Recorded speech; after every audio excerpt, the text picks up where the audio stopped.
क्या आपके साथ भी वही दिक्कत आ रही है जो हर बच्चे के साथ आ रही है इस समय जो सीए फाउंडेशन दिसंबर 2023 की तैयारी कर रहा है कि सर रिवीजन नहीं हो पा रही है, मैं पढ़ाई कर रहा हूँ और पूरा पूरा दिन लगा रहता हूँ, बट उसके बाद भी ऐसा लगता है कि चीजें याद नहीं है, मैं रिवाइज नहीं कर पाता चीजों को, मेरे को लगता है मैंने कंसेप्ट पढ़ लिया, 15 दिन बाद उठा के देखूंगा तो ऐसे ही तो रिवीजन करूंगा, इतना सारा सिलेबस है क्या करूं। तो बेटा ऐसा नहीं है, आपको रेगुलर बेसिस पे रोज कम से कम अपनी जितनी भी स्टडी कर रहे हैं 10 घंटे की स्टडी कर रहे हैं इवन आई कैन से, तो आपको 2 घंटे उसमें 1 से 1.5 घंटा 2 घंटा मिनिमम रिवीजन को देना पड़ेगा, तभी आप अपना दिसंबर 2023 एटम्प्ट क्लियर कर पाएंगे। ये 11-12 का एग्जाम नहीं है कि 15 दिन बाद आपने कोई टॉपिक उठा के पढ़ लिया दोबारा से तो आपका रिवाइज हो गया, नहीं भाई, फाउंडेशन दिसंबर 2023 है, सिलेबस वास्ट है, तभी रेगुलर रिवाइज करना पड़ेगा, तभी पास कर पाओगे अटेम्प्ट को। तो आज की वीडियो में आपके लिए लेके आया हूं रिवीजन हैक और सीए फाउंडेशन दिसंबर 2023। वीडियो को फटाफट से लाइक कर दो, शेयर कर दो अपने दोस्तों के साथ, दुआएं मिलेंगी आपको ज्यादा से ज्यादा। और आज की वीडियो को एंड तक जरूर देखना और जो पॉइंट्स बता रहा हूं उन्हें नोट डाउन जरूर करना और उन्हें इंप्लीमेंट जरूर करना अगर दिसंबर 2023 क्रैक करना चाहते हो तो।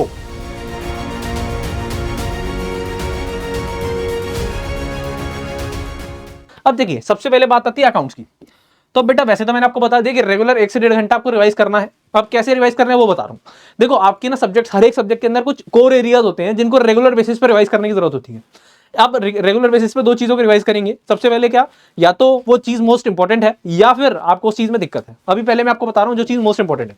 अकाउंट्स के अंदर थ्योरी बेटा 20 मार्क्स की कंफर्म है, थ्योरी के अंदर ट्रू फॉल्स भी आ जाते हैं, 20 मार्क्स की है, तो ये कंफर्म है कि आनी है 20 नंबर की। तो इसे रेगुलर बेसिस पे रिवाइज करना है। आखिरी के 50 डेज हैं, मिनिमम 50 दिन के अंदर ही रेगुलर बेसिस पे जो मैं यहाँ पर कंटेंट बता रहा हूँ उसको रेगुलर रिवाइज करना है आपको।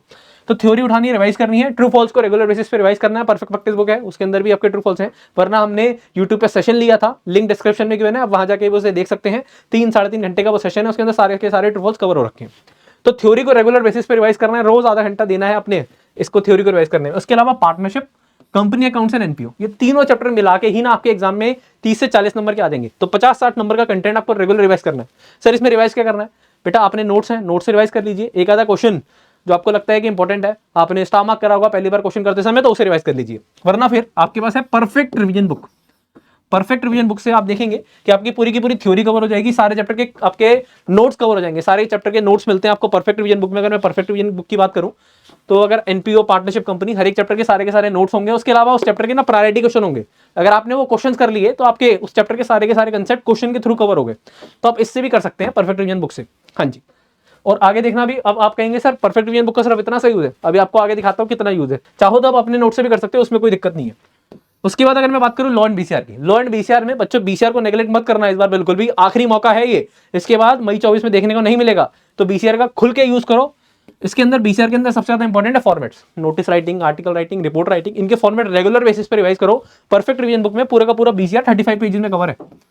और बिलीव मी, आपने 15 दिन रेगुलर बीसीआर वो 35 पेज पढ़ लिया ना परफेक्ट रिवीजन बुक से, तो बिलीव मी ये जो आपका 40 नंबर का बीसीआर है इसमें 35 नंबर मिनिमम आ जाएंगे। 30 मत तो मान के चल लो किसी भी कीमत पे, अगर आप थोड़ा बहुत लीनियंसी भी दिखाते हो तो। उसके अलावा लॉ के अंदर आपको क्या आती है, लॉ के अंदर दिक्कत आती है राइटिंग प्रैक्टिस में। क्यों?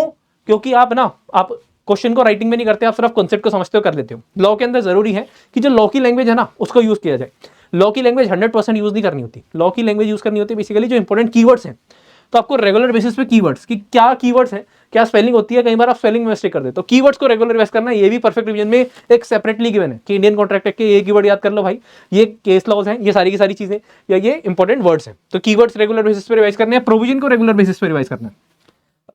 अब से प्रोविजन रेगुलर बेसिस पे यानी कि पूरा पूरा चैप्टर कैसे रिवाइज करें, तो वो भी परफेक्ट रिवीजन के अंदर सारे के सारे प्रोविजन एक जगह आपको मिल जाते हैं, तो वहां से आप रिवाइज कर सकते हैं। वरना आपके नोट्स इससे भी काम चला सकते हो अगर परफेक्ट रिवीजन बुक नहीं लेनी है तो।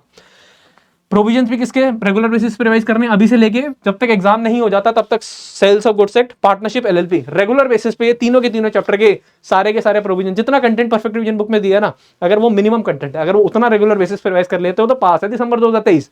उसके अलावा इन चैप्टर्स के प्रायोरिटी क्वेश्चन भी हैं, उन्हें बार बार याद करो, लिखो, तभी वह काम बनेगा, तभी बात बनेगी। तो लॉ एंड बीसीआर जिससे आपको डर लगता था मैंने बता दिया किस तरीके से आराम से पास हो सकता है। अकाउंट्स के अंदर मैंने बता दिया कि 50 to 60 मार्क्स का कंटेंट रेगुलर बेसिस पर रिवाइज करना कितना आसान है।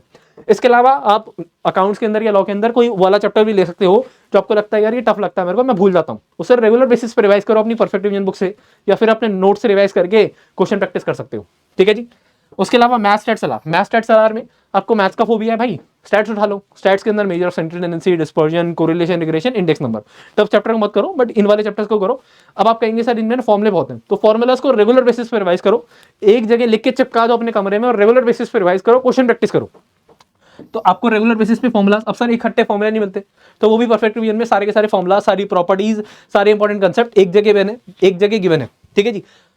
तो आप रेगुलर बेसिस पे परफेक्ट रिवीजन बुक से भी अपने फॉर्मुला को रिवाइज कर सकते हैं। इसके अलावा दूसरी बात आती है कि प्रैक्टिस करने क्वेश्चन। अब बेटा क्वेश्चन आप कई बार क्या करते हो, आपने फॉर एग्जांपल कोई चैप्टर उठाया, रेशियो प्रोपोर्शन डायसिस लॉगरिथम, आपने क्या करा, एक्सरसाइज उठा के करने लग गए। अब वहां पर क्या होगा, अब वहां पर ना कई बार क्या होता है, सिमिलर टाइप के क्वेश्चन 10 क्वेश्चन दे रखे हैं, तो आपका हो गया टाइम वेस्ट। तो आपको ना सिर्फ टाइप्स के क्वेश्चन, जितने भी टाइप के क्वेश्चन बनते हैं बड़े से बड़े चैप्टर के अंदर ना 30-40 टाइप से ज्यादा क्वेश्चन नहीं हो सकते। अगर मैं रेशियो प्रोपोर्शन इंडाइसिस लॉगरिथम की पूरी सारी की सारी टाइप मिला दूं ना, तो उसमें भी 50 टाइप 55 टाइप से ज्यादा नहीं बनेंगे, सारे के सारे question A to Z 50-55 type.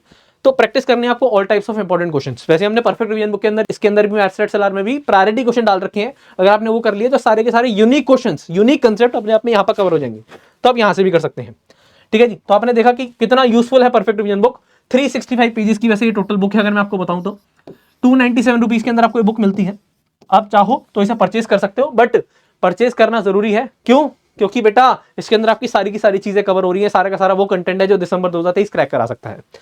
Eco VCK की अगर मैं बात करूं तो इको के अंदर आप चैप्टर 2nd, 3rd, 4th को रेगुलर बेसिस पे रिवाइज करो, 30-35 नंबर के यही 3 चैप्टर आ जाते हैं। उसके अलावा बीसीके के सारे फैक्ट रेगुलर बेसिस पे रिवाइज करो, क्योंकि भूलने का जो सबसे ज्यादा डर होता है वो यहाँ पर होता है, इन फैक्ट्स को भूल जाते हैं रेगुलर बेसिस पे। तो वैसे बीसीके भी आपकी परफेक्ट रिवीजन बुक में 35 पेजेस में कवर है। अगर रेगुलर उसे रिवाइज करते हो तो सारे फैक्ट, सारे कंसेप्ट याद रहेंगे आपको एग्जाम तक। बस रेगुलर बेसिस पे रिवाइज करना है। रेगुलर बेसिस का मतलब है एक भी दिन नहीं छूटेगा, चाहे संडे हो या मंडे, रोज करो रिवाइज, ठीक है जी। बात समझ आ रही है? इसके अलावा आप क्या कर सकते हो, रेगुलर रिवाइज करने के साथ साथ, जैसे आपने कंपनी अकाउंट आज रिवाइज करा, आपको लग रहा है यार ये मैं भूल रहा हूं, तो कुछ क्वेश्चन उठा के कर लिए। क्वेश्चन भी हमने प्रायोरिटी क्वेश्चन इंक्लूड कर रखे हैं। इसके अलावा अब मैंने आपको जैसे बता दिया कि रेगुलर रिवीजन करनी मस्ट है, ठीक है ना। आपके प्रिपरेशन के अंदर कहीं ना कहीं 30% की वेटेज रखती है। अगर आप सिर्फ कंसेप्ट पढ़ने को ही अपनी सोच रहे हो कि यार मेरा पढ़ाई मेरी प्रिपरेशन बहुत अच्छी चल रही है, देन बेटा आप गलत दिशा में है बहुत ज्यादा। आपको रेगुलर रिवाइज करना है। 30% की वेटेज तो सिर्फ रिवीजन की है, 30% की ही कंसेप्ट की है, ठीक है जी। 30% की ही कंसेप्ट की है और टेस्ट की है 20%, समझे। और सर बाकी 20% किसकी है? बाकी 20% है बेटा जो टेस्ट है उसको एनालाइज करना, करेक्ट, उसको करेक्ट करना, गलतियों को ठीक करना। उसके अलावा आपको हर संडे टेस्ट देना है। अगर हर संडे टेस्ट दोगे तभी तो रिवीजन का फायदा होगा, तभी तो पता लगेगा मैंने जो रिवीजन करी है वो सही करी है कि नहीं करी है। इसके अलावा परफॉर्मेंस एनालिसिस, आपको रेगुलर बेसिस पे जो भी आप कर रहे हो उसको एक कॉपी में नोट डाउन करते रहो और देखो कि हर चैप्टर को आप कितने दिनों में कब कब रिवाइज कर रहे हो। आपको सारी की सारी चीजें यहाँ पर समझ आ जाएंगी। आपको हर चैप्टर के अंदर तभी उसे कंप्लीट मानना है जब उसके कंसेप्ट आपने कर ली है, जब उसके सारे के सारे क्वेश्चंस परफेक्ट प्रैक्टिस बुक है तो परफेक्ट प्रैक्टिस या फिर मॉड्यूल से कर ली है और उसके आपने रिवीजन कर लिया, टेस्ट दे दिया है, तभी बात बनेगी, अदरवाइज नहीं बनेगी। टेस्ट देना बहुत ज्यादा जरूरी है। फुल कोर्स टेस्ट पेपर से पहले कम से कम 5 से 8 हर टेस्ट, हर सब्जेक्ट के देना। डिस्क्रिप्टिव के 5 से 8 और जो आपके ऑब्जेक्टिव क्वेश्चन पेपर है उसके कम से कम 15 टेस्ट देना आप बेटा, तभी बात बनेगी। तो यही है कि रिवीजन का अगर आप टेस्ट दोगे, अगर आप रेगुलर बेसिस पे आपसे लेके 51 दिन तक, मैं कहता हूँ आपका 70% सिलेबस हुआ है, अगर उसे आप रेगुलर बेसिस पे रिवाइज करके ढंग से जाओगे ना तो 70% से पास हो जाओगे। जरूरी नहीं है 100% कोर्स कवर करने की जरूरत। अगर अभी भी कुछ ऐसे बच्चे होंगे यहाँ पर जिनकी अभी तक तैयारी चालू नहीं हुई है या 30% के आसपास का सिलेबस हुआ है, तो उन सब बच्चों के लिए मैं पहले ही बता चुका हूँ कि भाई साहब बैच 75 चालू हो रहा है, most awaited batch of CA foundation December 2023। आखिरी मौका है, 10 नवंबर से ये चालू हो रहा है, 20 दिसंबर तक ये चलेगा और यहाँ पर आपको 75% ऑफ द कोर्स जो हम आपको टेक्निक बताते हैं ना, सारी की सारी स्ट्रेटेजी के साथ ही बनाया जाता है और आपको पास कराया जाता है, ठीक है जी। तो उम्मीद करता हूं आपको मेरा ये रिवीजन का तरीका समझ आया होगा। रेगुलर बेसिस पे इन चीजों को रेगुलर रिवाइज करना है। इसके अलावा जो आप रिवाइज करना चाहते हैं वो कर सकते हैं, बट ये मिनिमम कंटेंट है जो रेगुलर बेसिस पे परफेक्ट रिवीजन बुक से रिवाइज करोगे। और इसको पूरे के पूरे कंटेंट को अगर आपने कंसेप्ट समझ रखा है, सब कुछ कर रहे हो, तो इसको पूरे के पूरे को रिवाइज करने में आपको ज्यादा नहीं, सिर्फ और सिर्फ 1 से 1.5 घंटा लगेगा। 1 से 1.5 घंटा आपका दिसंबर 2023 निकाल सकता है। तो करो या मरो वाली स्थिति है और मेरे को उम्मीद है कि आप इस बार करेंगे और दिसंबर 2023 क्रैक करेंगे। तो चलिए मिलते हैं नेक्स्ट वीडियो में, तब तक के लिए goodbye, all the best, जय Shri Shyam, thank you so much.